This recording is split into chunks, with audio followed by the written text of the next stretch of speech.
If I was ever asked the question, what is something in music that would give you the ick? I would, first of all, ask firmly but politely to never phrase a question like that again. And then, I would probably say convention. Yeah, I don't really like conventions.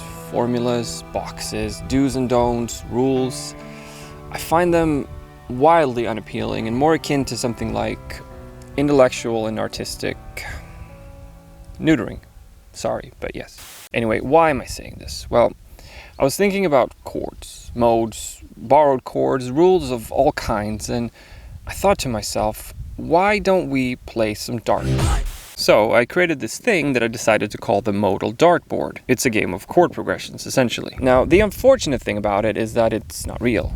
It doesn't exist at all, and it's a total sham, but as such, it's still an interesting vehicle for exploring this idea and hopefully make it a little bit more digestible and entertaining. So I say we play anyway.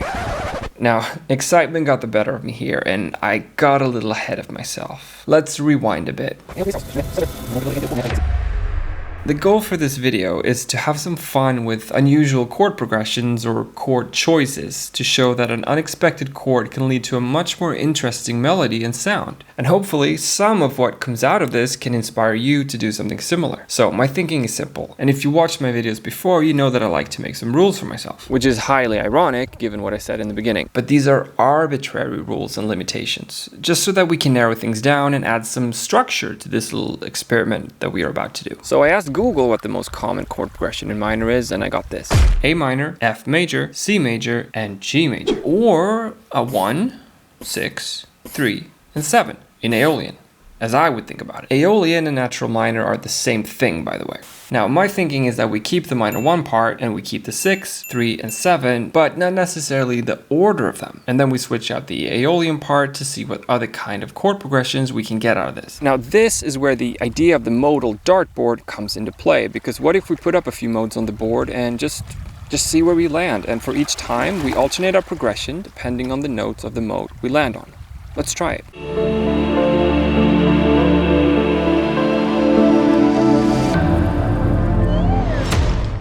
Okay, Phrygian. And sorry for those rather crude graphics, by the way. It's all homemade.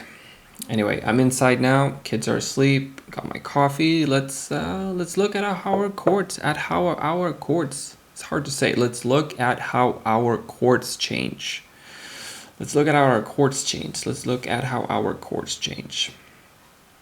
So this is where the interesting things start to happen. In Aeolian, as we saw earlier, we have A minor, F major, C major, and G major. In Phrygian, however, we no longer have access to that B note because our second is flattened in Phrygian, so we get B flat instead. But without that B, we no longer have access to our G major chord because that B was the major third of the G major chord. Now we have to lower it a half step, and that gives us G minor instead. So the chords we have to work with now are A minor, F major, C major, and G minor. This is what they sound like if we change up the order a little.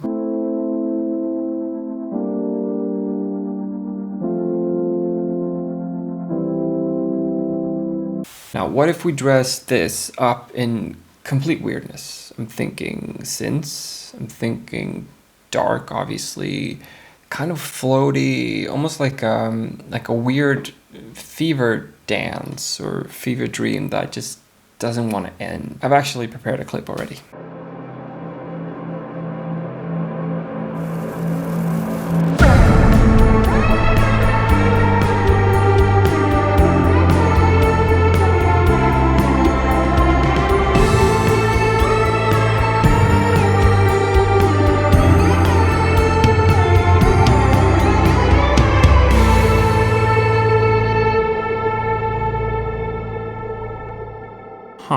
All right, next round.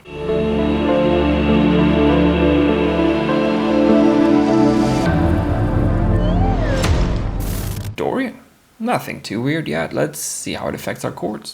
So when it comes to Dorian, I already have a favorite move. In the key of A, it would be going from A minor to D major, from the minor 1 to the major 4, because Dorian's natural sixth turns the 4 chord into major instead of minor. But since rules are, well, rules, I have to try something new because that D chord was just not part of the deal. But that's all good because trying new things is what this video was about anyway. So let's start by looking at the chords we still have access to. A minor, C, and G all stay intact, but our F major is in obvious trouble here because we don't even have an F note. Let's change it to F sharp. And it looks like we have the minor third of F sharp because that's A, but we don't have a fifth because that would have been a C sharp. So we have to flatten the fifth, which together with our minor third gives us an F sharp diminished chord. All right, let's try something.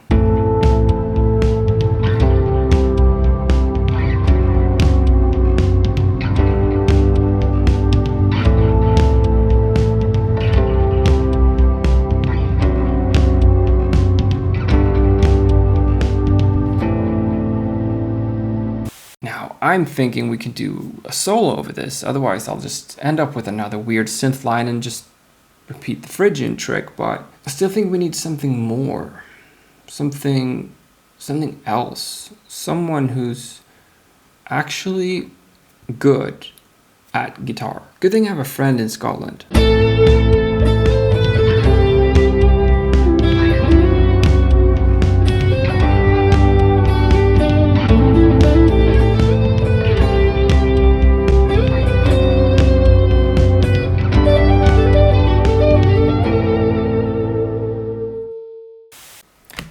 That definitely works. Thank you, Lamond, for providing that exquisite, tasteful little solo. I especially like this part. So nice. Makes me want to flesh out this whole arrangement and really give the solo the backing it deserves. But I'm not going to do that today because we need to move forward to the Batmobile. I mean dartboard. Oh. Melodic minor. But didn't I just do a video on melodic minor? Oh, that was January? More than half a year ago? Are we sure about this? Okay, then melodic minor it is. Now, since we're still working with a natural sixth instead of a flat one, and since we're still in a minor mode, we have to keep the F sharp diminished chord. We also have another diminished chord in our G sharp. This is because we lost our G, but we still have our D and B notes, which are the major third and the fifth of G respectively. Let me show you on the guitar neck what I mean. This is a major triad shape that I use a lot. G, D, and B. 1, 5, 3. By changing that G to a G sharp, the relationship to the other notes changes as well, obviously. What was a fifth is now a flattened fifth in relation to the one, and what was a major third becomes a minor third. Hence, we have a diminished G sharp triad.